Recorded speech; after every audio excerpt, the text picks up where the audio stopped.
Baik, assalamualaikum warahmatullahi wabarakatuh. Kembali lagi bersama Guru Hakin di sini. Dan pada video kali ini saya coba akan menjelaskan penggunaan fitur-fitur tersembunyi yang memang jarang sekali kita gunakan dalam penggunaan aplikasi Zoom. Seperti apa fitur-fitur itu? Sebelum kita lanjut, bagi rekan-rekan guru atau teman-teman yang baru pertama kali menjumpai channel ini, silakan bantu channel ini berkembang dengan memberikan like, komen, dan subscribe. Oke, kita lanjut ke tutorialnya.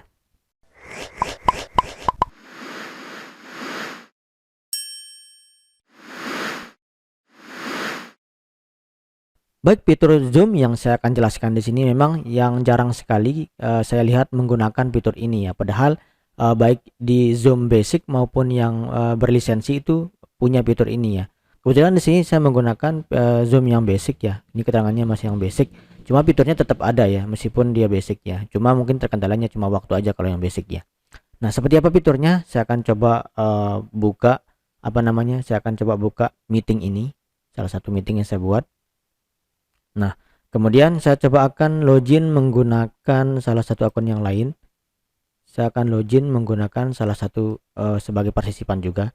Saya sebagai apa namanya? Saya sebagai host dan satu lagi sebagai partisipannya. Ini saya akan coba join.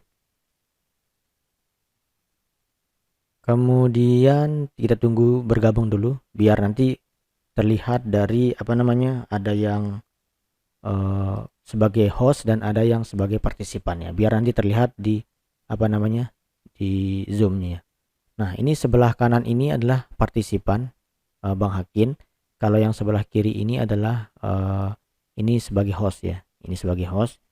Ini kameranya belum terlihat ya, biar jelas ya. Oke, saya akan coba tampilkan seperti ini. Nah, saya yang sebelah sini sebagai partisipan Bang Hakin, kalau yang Guru Hakin sebagai host ya. Nah, coba kita akan bandingkannya. Nah, misalkan ketika kita fitur pertama yang saya jelaskan adalah biasanya ketika kita share screen itu adalah menggunakan fitur ini ya. Nah, ini kan ada tiga sebenarnya, ada basic, ada advance, ada files ya. Yang biasa kita gunakan kan menggunakan basic ini ya. Misalkan di sini saya akan contohkan, saya buka file presentasi di sini, misalkan materi pelajaran ya. Yang biasa kita gunakan kan seperti ini ya. Saya share langsung aja. Nah, kita biasakan klik yang bagian yang basic ini kan tidak pernah memperhatikan yang advance ini ya. Nah, kita klik di sini, nanti tampilannya di partisipan itu seperti ini. Coba kita lihat tampilannya di partisipan itu seperti ini.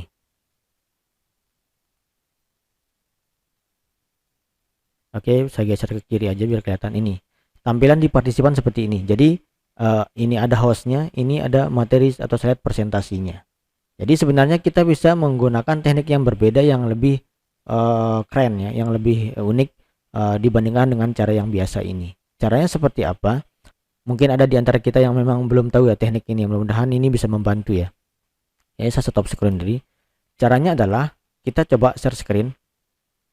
Kemudian nanti kita masuk ke menu advance ya. Masuk ke menu advance, kita klik yang ini. Kemudian di sini ada beberapa fitur yang bisa kita gunakan. Saya akan coba jelaskan beberapa fitur di sini ya. Yang pertama saya akan jelaskan adalah untuk ketika kita share screen PowerPoint, kita bisa menggunakan fitur yang namanya PowerPoint Add Virtual Background. Jadi kita seolah-olah bisa masuk ke PowerPoint tersebut aja sebagai background kita. Seperti apa contohnya? Saya langsung aja. Caranya sama ya, kita klik share screen. Jangan, kalau di sini masih basic, pilih advance. Kemudian pilih yang PowerPoint as virtual background ya. Pilih yang ini, kita klik double klik dua kali. Kemudian pilih apa namanya? Pilih file di mana kita taruh PowerPoint-nya ya. Silakan di sini PowerPoint-nya saya taruh di sini ya. Sebentar. Oke, misalkan yang ini. Nah, kita buka langsung. Nah, nanti tampilan di partisipan itu seperti apa? Nah, kita kan masuk di backgroundnya ini ya. Jadi kita tidak seperti ini ya. Coba kita cek di partisipan itu seperti apa tampilannya. Tuh, di partisipan itu kita tampil langsung di background PowerPoint kita. Jadi kita tidak perlu slideshow lagi secara otomatis. Nanti kita akan langsung tampil gitu ya. Jadi akan lebih keren dan lebih unik, seolah-olah kita menggunakan studio khusus ya untuk menggunakan ini. Ini adalah fitur yang diberikan oleh Zoom ya. Jadi kita bisa manfaatkan ketika kita presentasi. Jadi kita tidak menggunakan share screen biasa, tapi menggunakan share screen yang metode yang toolsnya itu yang di bagian advance ya. Jadi sudah tersinkronisasi dengan aplikasi PowerPoint ya, seperti itu. Untuk nextnya tinggal ini aja, ada fiturnya di sini kan. Otomatis di partisipannya juga akan langsung tampil ya. Jadi kita tidak terpisah antara PowerPoint kita dengan layar kamera kita ya. Jadi kita bisa gabung. Dan kelebihan juga dari fitur ini, kamera ini kita bisa geser kemana-mana, misalkan ke atas. Nanti di partisipan juga akan bergeser seperti ini ya. Kita geser ke kanan, tergantung mau kita ya. Nanti kita bisa sesuaikan sesuai dengan kebutuhannya, seperti itu. Itu untuk tools pertama ya, cukup keren ya. Jadi mungkin jarang kita gunakan, silakan bisa dimanfaatkan. Fitur ini ada di Zoom yang basic maupun ada di lebih-lebih kalau yang lisensi ya, seperti itu. Oke, kita untuk stop screen bagian ini aja. Oke ya. Itu tools yang pertama. Kemudian tools yang kedua masih di bagian advance. Ini kan kalau yang basic kan yang biasa kita lihat ya. Kalau yang di bagian advance itu ada namanya portion of screen.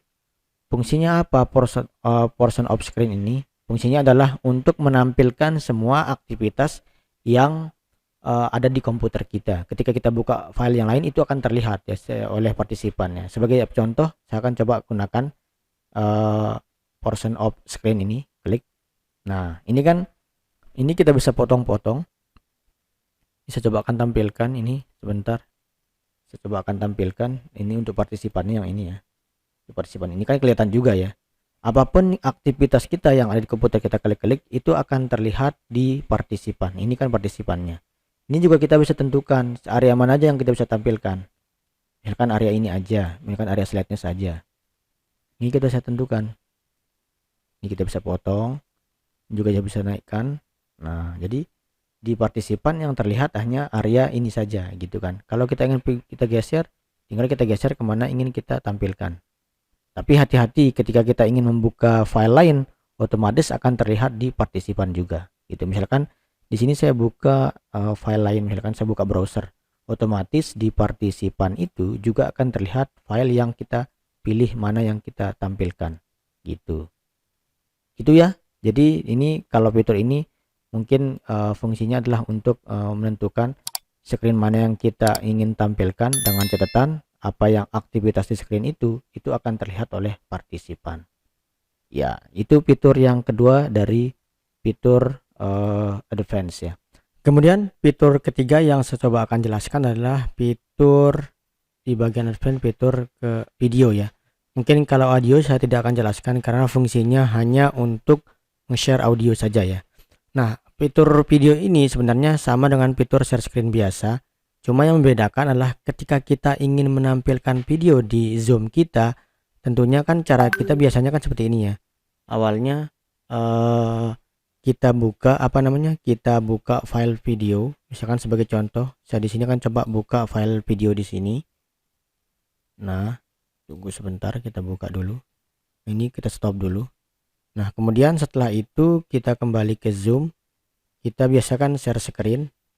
Kita biasa share screen, kemudian kita pilih bagian basic kan biasanya kan, kemudian kita pilih videonya yang sudah terbuka tadi, yang ini kan. Ini kan kita buka, kita klik, kemudian kita pilih share ya, atau share double klik juga boleh. Nah, perbedaannya adalah kalau kita lihat di partisipan, sebentar kita lihat, kalau kita lihat di partisipan, ini partisipan sebelah sini aja ya, partisipan. Nah, nanti perbedaannya adalah ketika kita menggunakan share video biasa seperti ini, itu videonya akan terputus-putus seperti kurang sinyal atau istilahnya tuh nge-lag ya. Nah, coba kita buktikan. Nah, ini kita menggunakan fitur share biasa ya, kita share video ya. Kalau kita play di sini, sekarang kita lihat di di partisipan itu kan terputus-putus itu kan, terputus-putus. Nah, tidak lancar seperti yang ditampilkan di sini ya. Itu perbedaannya ya. Nah, itu ya. Itu kalau kita menggunakan fitur yang share screen biasa ya. Nah, coba kita buktikan menggunakan menggunakan share langsung videonya, langsung filenya ya. Caranya gimana? Ini saya stop dulu. Oke, kemudian saya stop screen. Oke, saya stop screen dulu. Kemudian saya akan coba menggunakan fitur yang advance ya. Caranya gimana? Ini nggak apa-apa, nggak kita buka, kita tutup juga boleh. Kemudian kita pilih share screen, kemudian pilih advance, pilih yang tools video ini, kemudian pilih double klik juga boleh, bisa share. Nanti kan diminta di mana kita menaruh filenya ya. Misalkan saya taruh filenya di sini di desktop, saya klik videonya, saya pilih open. Nanti akan tampil thumbnail ya, thumbnail yang ada di partisipan. Ini partisipannya, ini hostnya, ini partisipan. Kemudian nanti tinggal kita play aja, kita bisa play dan pause di sini ya. Nah, kita lihat perbedaannya ya. Kalau yang tadi kan kalau kita pakai share screen biasa, share video biasa menggunakan share screen, itu videonya terputus-putus. Nah, tapi kalau menggunakan tool advance video ini, itu akan lancar mulus seperti video asli yang kita putar di komputer kita. Kita langsung saja putar seperti ini. Kita lihat di partisipan itu halus kan, persis seperti apa yang ada di tampilan video host ya. Jadi tidak akan putus-putus seperti yang kita gunakan fitur kalau kita menggunakan share screen biasa gitu ya. Nah, itu ya perbedaan antara kita share video menggunakan share screen biasa dengan menggunakan share video menggunakan tools advance video ya, seperti itu. Baik, itu saja yang bisa saya jelaskan terkait dengan fitur tambahan dari Zoom ya, yang biasa kita hanya menggunakan fitur basic ini. Cuma nanti kita juga bisa memanfaatkan fitur advance ini agar presentasi kita di Zoom itu lebih profesional, seperti itu. Baik, demikianlah penjelasan fitur tambahan untuk Zoom kali ini. Kalau ada pertanyaan silahkan tinggalkan di kolom komentar. Kurang lebihnya mohon maaf. Jangan lupa like, komen, dan subscribe. Sekian, assalamualaikum warahmatullahi wabarakatuh. Bye bye.